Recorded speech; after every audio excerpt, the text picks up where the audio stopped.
ಸರ್ಕಾರದ ಮಹತ್ವದ ಬಿಲ್ ಪಾಸ್ಗೆ ರಾಜ್ಯಪಾಲರು ನಕಾರ. ದ್ವೇಷ ಭಾಷಣ ತಡೆ ಬಿಲ್ಗೆ ಸಹಿ ಹಾಕಿಲ್ಲ ಗವರ್ನರ್ ತಾವರ್ ಚಂದ್ ಗೆಹ್ಲೋಟ್ ಅವರು. ಒಳ ಮೀಸಲಾತಿ ವಿಧೇಯಕಕ್ಕೂ ರಾಜ್ಯಪಾಲರಿಂದ ವಿರೋಧ ವ್ಯಕ್ತವಾಗಿದೆ. ಬೆಳಗಾವಿ ಕಲಾಪದಲ್ಲಿ ಪಾಸಾದಂತಹ 22 ಬಿಲ್ಗಳ ಪೈಕಿ ಕೇವಲ 19 ಬಿಲ್ಗಳಿಗೆ ಮಾತ್ರ ರಾಜ್ಯಪಾಲರು ಸಹಿ ಹಾಕಿದ್ದಾರೆ. ಒಳ ಮೀಸಲು ಸೇರಿದಂತೆ 2 ವಿಧೇಯಕ ರಾಜ್ಯ ಸರ್ಕಾರಕ್ಕೆ ವಾಪಸ್ ಕಳಿಸಲಾಗಿದೆ. ಬೆಳಗಾವಿ ಅಧಿವೇಶನದಲ್ಲಿ 22 ಬಿಲ್ ಅಂಗೀಕರಿಸಿತ್ತು ರಾಜ್ಯ ಸರ್ಕಾರ. ವಿಪಕ್ಷಗಳ ವಿರೋಧದ ನಡುವೆಯೇ ದ್ವೇಷ ಭಾಷಣ ತಡೆ ವಿಧೇಯಕ ಪಾಸ್ ಆಗಿತ್ತು. ಒಳ ಮೀಸಲಾತಿ ಸೇರಿದಂತೆ 22 ವಿಧೇಯಕಗಳು ರಾಜ್ಯಭವನಕ್ಕೆ ರವಾನೆಯಾಗಿದ್ವು. ರಾಜ್ಯಪಾಲರ ಅಂಕಿತಕ್ಕಾಗಿ ರಾಜಭವನಕ್ಕೆ ರಾಜ್ಯ ಸರ್ಕಾರ ರವಾನೆ ಮಾಡಿತ್ತು. 22 ವಿಧೇಯಕಗಳ ಪೈಕಿ ಕೇವಲ 19 ವಿಧೇಯಕಗಳಿಗೆ ಮಾತ್ರ ರಾಜ್ಯಪಾಲರು ಸಹಿ ಹಾಕಿದ್ದಾರೆ. ಇನ್ನುಳಿದಂತಹ 3 ವಿಧೇಯಕಗಳು ರಾಜ್ಯ ಸರ್ಕಾರಕ್ಕೆ ವಾಪಸ್ ಕಳಿಸಿದ್ದಾರೆ ಗವರ್ನರ್ ತಾವರ್ ಚಂದ್ ಗೆಹ್ಲೋಟ್ ಅವರು. ರಾಜ್ಯ ಸರ್ಕಾರದ ಮಹತ್ವದ ಬಿಲ್ ಅಂದ್ರೆ ಈ ಬಾರಿ ಅಧಿವೇಶನದ ಮಹತ್ವ, ತೀವ್ರ ಕುತೂಹಲ ಮತ್ತು ಚರ್ಚೆಗೆ ಕಾರಣವಾಗಿದ್ದಂತಹ ಬಿಲ್ ಅಂದ್ರೆ ಅದು ದ್ವೇಷ ಭಾಷಣ ತಡೆ ಕಾಯ್ದೆ. ಈ ಒಂದು ಬಿಲ್ಗೆ ವಿಪಕ್ಷಗಳು ತೀವ್ರವಾದ ಆಕ್ಷೇಪ ಮತ್ತು ವಿರೋಧ ವ್ಯಕ್ತಪಡಿಸಿದ್ವು.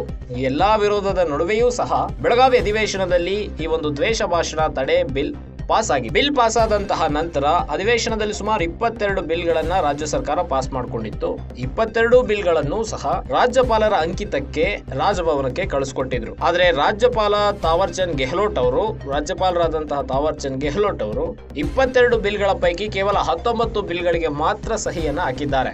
ಇನ್ನುಳಿದಂತೆ 3 ಬಿಲ್ಗಳನ್ನ ಸರ್ಕಾರಕ್ಕೆ ವಾಪಸ್ ಕಳಿಸಿದ್ದಾರೆ.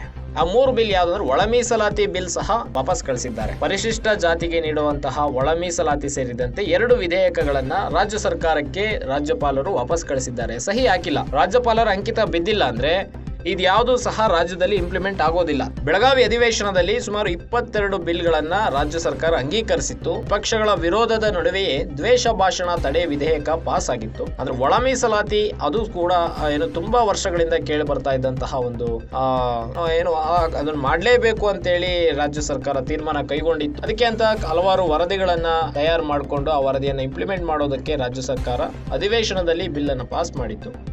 ಆದರೆ ಅಧಿವೇಶನದಲ್ಲಿ ಪಾಸಾದ ಬಿಲ್ಗೆ ರಾಜ್ಯಪಾಲರು ತಡೆ ನೀಡಿದ್ದಾರೆ. ಒಳ ಮೀಸಲಾತಿಯೂ ಸೇರಿದಂತೆ ದ್ವೇಷ ಭಾಷಣ ತಡೆ ಕಾಯ್ದೆ ಬಿಲ್ ಎರಡಕ್ಕೂ ಸಹ ರಾಜ್ಯಪಾಲರು ಸಹಿ ಹಾಕದೆ ವಾಪಸ್ ಕಳಿಸಿದ್ದಾರೆ. ದಯವಿಟ್ಟು ರಿವ್ಯೂ ಮಾಡಿ ಅನ್ನೋ ತರ ವಿರೋಧ ವ್ಯಕ್ತಪಡಿಸಿದ್ದಾರೆ.